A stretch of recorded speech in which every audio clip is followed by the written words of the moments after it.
अस्सलामु अलैकुम रहमतुल्लाहि व बरकातुहू। वालेकुम अस्सलाम व रहमतुल्लाहि व बरकातुहू। प्यारे बच्चों, क्या हाल है आपका? ठीक है।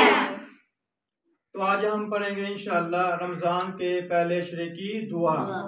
पहले आप ये बताएं, आज किसने रोजा रखा आप में से? माशाअल्लाह, सुभान अल्लाह, आपके जज्बे को सलाम। तो आज हम इंशाअल्लाह रमजान के पहले अशरे की दुआ पढ़ेंगे। तो चले आज हम स्टार्ट करते हैं। रब्बि ग़फ़िर वरहम व अंत खैरुर राहिमीन।